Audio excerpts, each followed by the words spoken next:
शिव और पार्वती की बातचीत। शिव का पार्वती के अनुरोध को स्वीकार करना। ब्रह्मा जी कहते हैं, परमात्मा हर की बात सुनकर और उनके आनंददायी रूप का दर्शन पाकर पार्वती को बड़ा हर्ष हुआ। उनका मुख प्रसन्नता से खिल उठा। वे बहुत सुख का अनुभव करने लगीं। फिर उन महासाध्वी शिवा ने अपने पास ही खड़े हुए भगवान शिव से कहा, देवेश्वर, आप मेरे स्वामी हैं। पूर्व काल में आपने जिसके लिए हर्षपूर्वक दक्ष के यज्ञ का विनाश किया था, उसे क्यों भुला दिया था? वे आप ही हैं और मैं वही हूँ। देवेश्वर, इस समय मैं तारकासुर से दुख पाने वाले देवताओं के कार्य की सिद्धि के लिए रानी मैना के गर्भ से उत्पन्न हुई हूँ। देवेश, यदि आप प्रसन्न हैं और मुझ पर कृपा करते हैं तो मेरे पति हो जाइए ईशान। प्रभु, मेरी यह बात मान लीजिए। आपकी आज्ञा लेकर मैं पिता के घर जाती हूँ। अब आप अपने विवाह रूप परम उत्तम विशुद्ध यश को सर्वत्र विख्यात कीजिए। नाथ प्रभु, आप तो लीला करने में कुशल हैं, अतः मेरे पिता हिमवान के पास चलिए और याचक बनकर उनसे मेरी याचना कीजिए। लोक से मेरे पिता के यश को फैलाते हुए आपको ऐसा करना चाहिए। इस तरह आप मेरे संपूर्ण गृहस्थ आश्रम को सफल बनाइए। जब आप प्रसन्नता पूर्वक ऋषियों से मेरे पिता को सब बातों की जानकारी कराएंगे, तब मेरे पिता अपने भाई बांधवों के साथ आपकी आज्ञा का पालन करेंगे। इसमें संदेह नहीं है। जब मैं पहले प्रजापति दक्ष की कन्या थी और मेरे पिता ने आपके हाथ में मेरा हाथ दिया, उस समय आपने शास्त्रोक्त विधि से विवाह का कार्य पूरा नहीं किया। मेरे पिता दक्ष ने ग्रहों की पूजा नहीं की, अतः उस विवाह में ग्रह पूजन विषयक बड़ी भारी त्रुटि रह गई।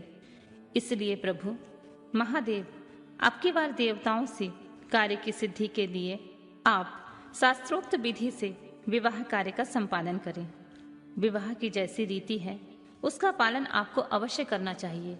मेरे पिता हिमवान को यह अच्छी तरह ज्ञात हो जाना चाहिए कि मेरी पुत्री ने शुभ कारक तपस्या की है। पार्वती की ऐसी बात सुनकर भगवान सदाशिव बड़े प्रसन्न हुए और उनसे हंसते हुए प्रेम पूर्वक बोले, देवी महेश्वरी, मेरी यह उत्तम बात सुनो।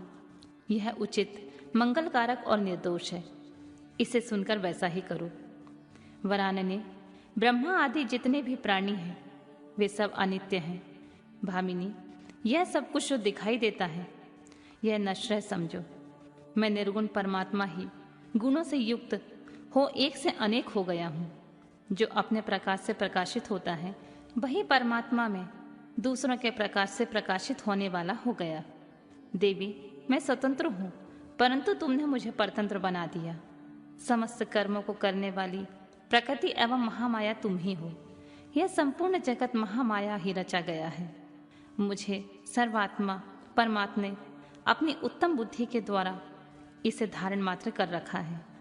सर्वत्र परमात्मा भाव रखने वाले सर्वात्मा पुण्यवानों ने अपने इसे भीतर सींचा है तथा यह तीनों गुणों से अवेष्टित है। देवी, कौन मुख्य ग्रह है, कौन से ऋतु समूह है, अथवा कौन दूसरे दूसरे उपग्रह हैं? इस समय तुमने शिव के लिए क्या कहा है? किस कर्तव्य का विधान किया है? गुण और कार्य के भेद से हम दोनों ने इस जगत में भक्त वत्सलता के कारण भक्तों को सुख देने के हेतु अवतार ग्रहण किया है। तुम ही रजा स्वत्व तमोमयी त्रिगुणात्मिकता सूक्ष्म प्रकृति हो। सदा व्यापार कुशल सगुणा और निर्गुणा भी हो। मैं यहाँ संपूर्ण भूतों का आत्मा निर्विकार एवं निरीह हूँ। भक्त की इच्छा से मैंने शरीर धारण किया है। शैलजे, मैं तुम्हारे पिता हिमालय के पास नहीं जा सकता तथा भिक्षुक होकर किसी तरह तुम्हारी उनसे याचना भी नहीं कर सकता। गिरिराज नंदिनी, महान गुणों से अत्यंत गौरवशाली महात्मा पुरुष भी अपने मुंह से दे ही दो यह बात निकालने पर तत्काल लघुता को प्राप्त हो जाता है। कल्याणी, ऐसा जानकर हमारे लिए क्या कहती हो? भद्रे, तुम्हारी आज्ञा से मुझे सब कुछ करना है, अतः जैसी तुम्हारी इच्छा हो वैसा करो। महादेव जी के ऐसा कहने पर सती साध्वी कमल लोचना महादेवी शिवा ने उन भगवान शंकर को बारंबार भक्ति भाव से प्रणाम करके कहा, नाथ, आप आत्मा हैं और मैं प्रकृति। इस विषय में विचार करने की कोई बात नहीं है। हम दोनों स्वतंत्र और निर्गुण होते हुए भक्तों के अधीन होने के कारण सगुण हो जाते हैं। शंभु प्रभु, आपको प्रयत्न पूर्वक मेरी प्रार्थना के अनुसार कार्य करना चाहिए। शंकर, आप मेरे लिए याचना करें और हिमवान को दाता बनने का सौभाग्य प्रदान करें। महेश्वर, मैं सदा आपकी भक्ता हूँ, अतः मुझ पर कृपा कीजिए नाथ। सदा जन्म जन्म में मैं ही आपकी पत्नी होती रहूं।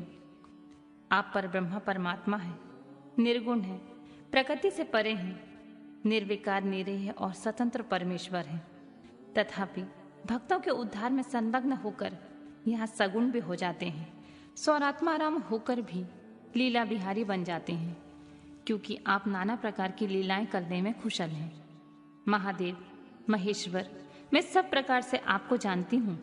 सर्वज्ञ, अब कुछ कहने से क्या लाभ, मुझ पर दया कीजिए नाथ। महान अद्भुत लीला करके लोक में अपने सूर्यश का विस्तार कीजिए, जिसे गा गा कर लोग अनायासी भव सागर से पार हो जाएं।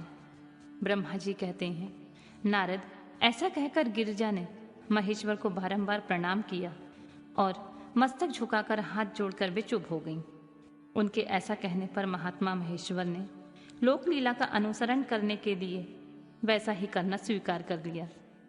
पार्वती ने जो कुछ कहा था उसी को प्रसन्नता पूर्वक करने के लिए उद्यत होकर वे हंसने लगे।